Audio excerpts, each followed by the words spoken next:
telusuri, ternyata memang air cuci tangan saluran yang turun ke bawah memang dari rumah si Nasrani itu. Air kotor, beliau melarang jangan cuci tangan di situ.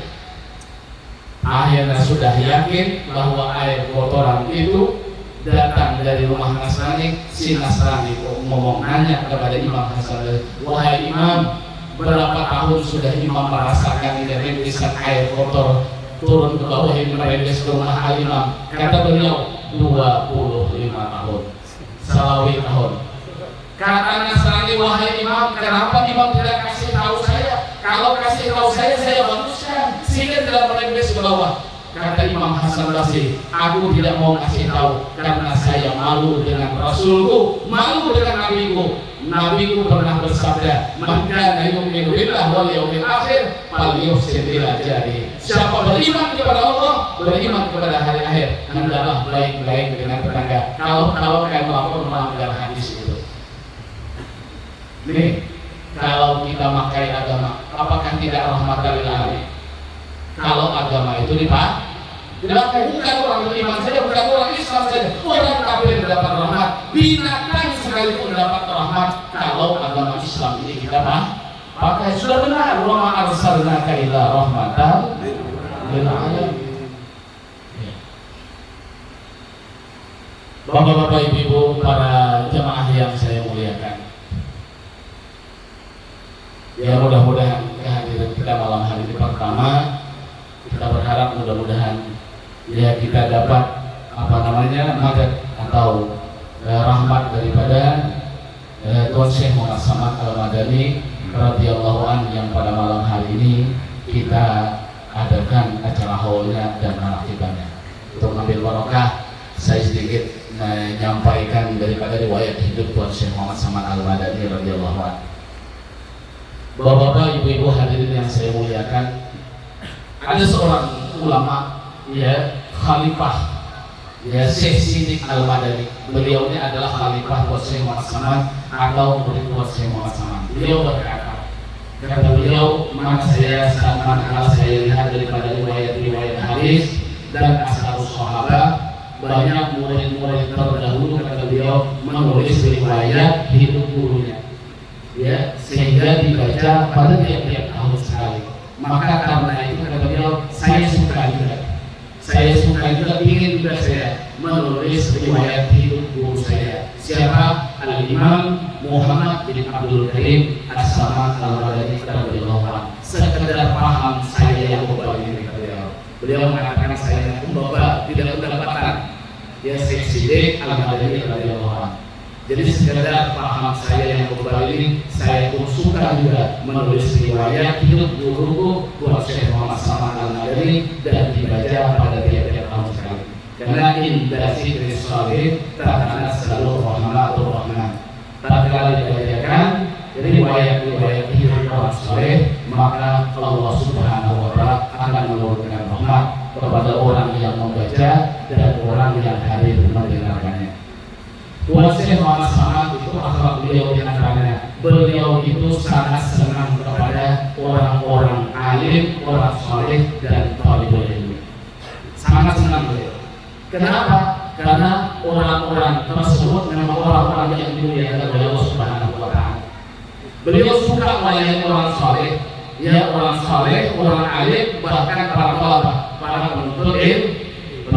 Sehingga diriwayatkan beliau apabila ada orang ziarah ke makam Rasulullah, beliau selalu melayani orang yang ziarah kepada makam Rasulullah SAW, daripada orang saleh, daripada orang alim, daripada orang fakir, orang miskin dan lain sebagainya. Beliau yang suka melayani. Nah, ini Tuan Syekh Muhammad Samad Al-Madani radhiyallahu anhu. Nabi kita pernah bersabda, kata Nabi, man a'ana aliman aw muta'alliman walau bisyurbatin ma'in faka'annama banal ka'bah sab'ina marratan. Siapa yang menolongi orang alim, ya, atau orang yang belajar ilmu agama, walaupun dia nolong hanya sekedar seteguk air minum saja, itu kata Nabi pahalanya sama dia seolah-olah bangun Baitullah sebanyak 70 kali. Jadi besar nilainya kita menolong orang alim, besar nolongi orang menuntut ilmu agama, sekedar seteguk air minum saja. Memang air minum ini termasuk kata tadi bahwa abdul sedekah adalah paling abdul sedekah adalah air. Kenapa? Karena air ini dalam kita bisa mematikan kalau ada air.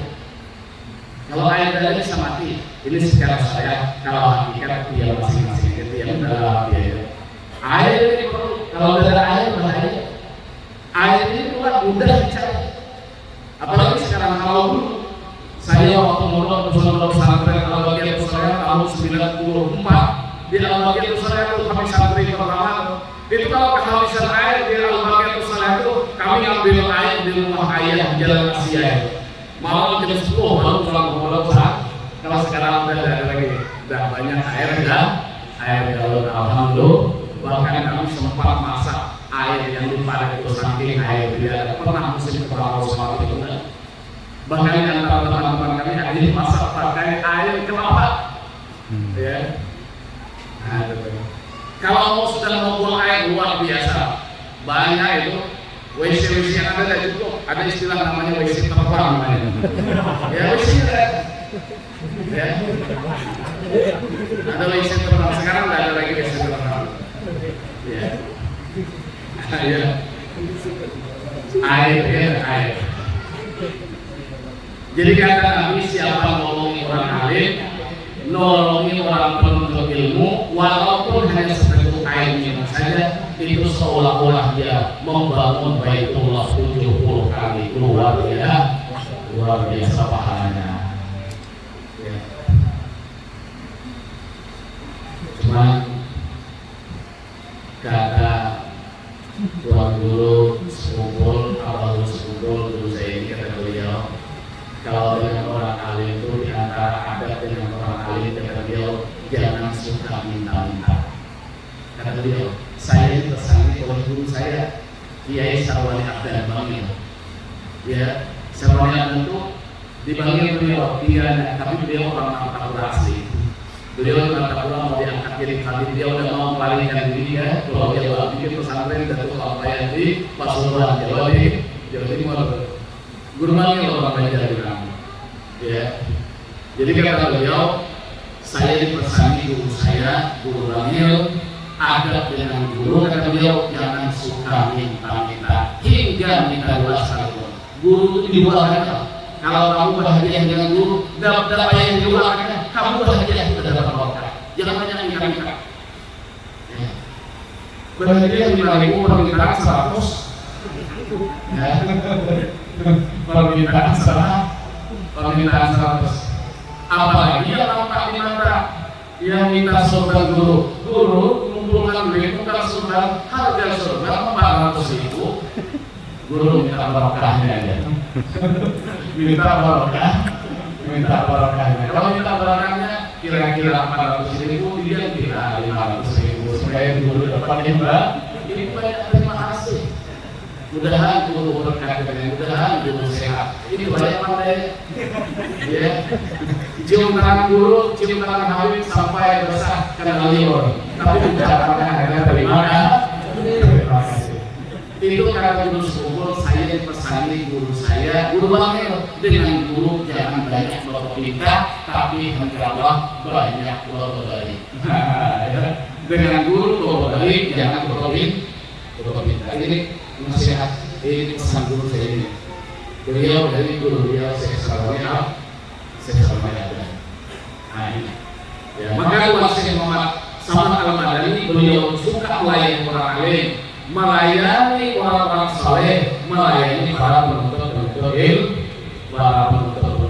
Subhanallah. Apalagi kalau ada misi anak gadis kawinkan. Nah, dengan guru kita yang belum kawin. Dapat yang mandang duitnya, ya ilmunya yang dibantah. Masa guru datang tanya berapa abahmu isi kalung? Wadah. Kalau udah guru tuh, ya ilmu itu adalah emas permata. Surah beberapa yang kita pilihan. Amin. Subhanallah. Buat Syekh Muhammad Samad Al-Madani radhiyallahu anhu, beliau tabiat dan akhlak Tuan Syekh Muhammad Saman Al-Badani di antaranya. Ini orang wali ya, orang wali jelas. Walaupun kata Syekh Ahmad Ibn Athaillah lebih susah daripada mengenal Allah, beliau sejak kecil sangat memuliakan kedua orang tuanya. Kalau ada orang aku wali dengan orang tua hari-hari nangis bikinnya dari wali orang itu. Ya, orang wali itu hormat dengan orang tua. Yo, birru aba'akum tabirrakum abadakum. Kamu bakti dengan orang tua, nanti balasannya anakmu akan bakti kepadamu. Tapi jangan dijadikan dalil untuk orang tua kita. Aku durhaka dengan abah, gara-gara abah dan durhaka dengan nenek dulu. Ini tidak benar pemahaman hadis seperti itu. Walaupun mungkin seperti itu, tapi ini tidak lain yang tidak diucapkan. Karena ada hadis katanya, bakti kamu kepada orang tuamu, niscaya anak-anakmu akan bakti kepada. Kalau bakti dengan orang tua, anak akan kalau durhaka, nanti anak akan durhaka. Mungkin kurang lebih 10 tahun yang silam lah di rumah Bapak Mukhlis pada waktu itu beliau masih Sekda. Sekarang beliau di Kementerian di Jakarta ya. Kemarin sempat mencalon bupati beliau. Ya di rumah beliau itu dulu acara maulid yang ceramah Al Habib Abdul Qadir bin Ahmad yang di Habib Abdul Qadir bin Ahmad Asgaf. Ya, yang di Pondok Pesantren di barusan Darul Ihya. Nah, Darul Ihya ya. Jadi Habib Abdul Qadir bin Ahmad Asgaf beliau ceramah saya heran, langsung fokus ceramahnya. Tidak pakai kalimat. Kata beliau, Assalamualaikum, alhamdulillah wassalam, tidak ada pakai penghormatan. Bahaya orang durhaka dengan orang tua, kata beliau, 4 bahayanya. Ya, kata beliau ya. Yang pertama bahayanya, ya, Allah Ta'ala cabut nur dari ucapannya. Orang tidak suka dengan nasihatnya, walaupun dia hebat. Tuh kalau durhaka dengan orang tua. Yang kedua kata beliau, Allah Ta'ala perintahkan kepada dunia ini supaya menjauh dengan orang yang durhaka dengan orang tua. Artinya jangan mimpi bahagia hidup di dunia kalau durhaka dengan orang tua. Yang ketiga kata beliau, semua wali yang ada di dunia ini membenci dengan orang yang durhaka dengan orang tua, baik wali yang masih hidup ataupun wali yang sudah wafat. Bayangkan orang-orang yang kekasih Allah benci kepada orang itu gimana kira-kira? Yang keempat paling bahaya, matinya bisa tidak beriman. Ya, ingatkah kita cerita seorang sahabat bernama Al-Qamah kan? Ya, durhaka dengan orang tua. Tatkala mati tidak bisa membacakan Nabi yang mentampilkan la ilaha illallah tidak bisa. Kenapa? Bermasalah dengan orang tua. Untung dimaafkan oleh orang tuanya. Itu pun tatkala mau dibakar. Tatkala penguburan Al-Qamah di Madinah itu, Nabi menyeru dengan orang-orang Ansar dan orang Muhajirin. Saya tidak dikira ada apa-apa lebih biasa nyontohan, tapi bukan saya Nabi bukan. Ya, tatkala menguburkan Al-Qamah, Nabi menyeru kepada orang-orang Ansar dan orang-orang Muhajirin, ya ma'asyarul muhajirin wal ansar, man faddala zawjatahu ala ummih fa alaihi laknatullah wal malaikah wan nasi ajma'in la yaqbalullahu minhu sarfan wala adlan illa ayyatuba wa yuhsina ilaihi wa yatluba ridha wa yuhsina ilaiha. Wahai orang-orang Muhajirin, kata Nabi, orang-orang yang hijrah dari Mekah ke Madinah, wahai penduduk Madinah, penduduk Ansar, siapa yang melebihkan istri daripada orang tuanya, maka dia akan dilaknat oleh Allah Ta'ala, dilaknat para malaikat, semua manusia melaknatnya. Rupanya Al-Qamah itu durhaka dengan orang tua gara-gara bini. Memang ini membahayakan. Tapi mudah-mudahan barokah buat Syekh Muhammad Saman, barokah para aulia, perempuan-perempuan istri-istri kita sini tidak membuat kita nyeleweng, tidak membuat kita salah, terutama salah kepada orang tua. Banyak tokoh-tokoh yang ngomong katanya durhaka dengan mamanya gara-gara istri. Mudah-mudahan yang hadir malam ini tidak membuat suaminya durhaka kepada berdua. Amin. Amin. Amin. Masa suami nukarkan mamanya baju ngamuk ya? Mama katanya kau kalau belikan mama kau baju kau gitu aja dengan mama kau situ. Masa seperti itu. Ya. Tapi kita dengan perempuan yang kita sayangi juga Pak ya. Dia makhluk rumah. Kadang-kadang ada juga bagian yang aneh-aneh. Ada orang yang datang ke rumah, dia mamanya ngelaporkan anaknya dan mau lagi dekat lakinya. Ngapa? Saya tanyain ngapa dia mau lagi merajuk. Ngapa merajuknya? Kata mamanya, lakinya itu tersebut bininya yang sudah meninggal dunia cemburu ya. Padahal yang disebutnya itu laki orangnya. Lucu juga perempuan ini. Orangnya sudah meninggal dunia. Meninggal dunia. Yuk, subhanallah. Kata Nabi, yuk katanya wahai orang-orang muhajirin, orang-orang ansar, siapa yang melebihkan istri daripada ibunya, maka dia dilaknat oleh Allah, dilaknat oleh malaikat, dilaknat oleh manusia. Ibadah wajib, ibadah sunnah tidak diterima kecuali dia bertaubat. Tidak cukup bertaubat, harus minta ridho dari orang tua. Tidak cukup minta ridho, wajib sinayah, harus berbuat baik kepada orang tua baru bisa dimaaf. Idza fa'alat ummati khamsata asar khaslatan halal. Kata Nabi, umatku kalau melakukan 15 masalah pasti dia kena balak. Saya nyampaikan satu aja, 15 malam hari. Ya, banyak ini malam hari. Kalau nanti kita ibadahnya. Umatku kata Nabi apabila dia melakukan 15 macam perkara halal, pasti dia kena balak. Di antara yang 15 itu apa dia? Atau azawjatahu wa aqahu maut. Dia berurutan dengan istrinya, tapi dengan mamanya durhaka. Sekian saya duduk dulu kembali. Hati-hati ya.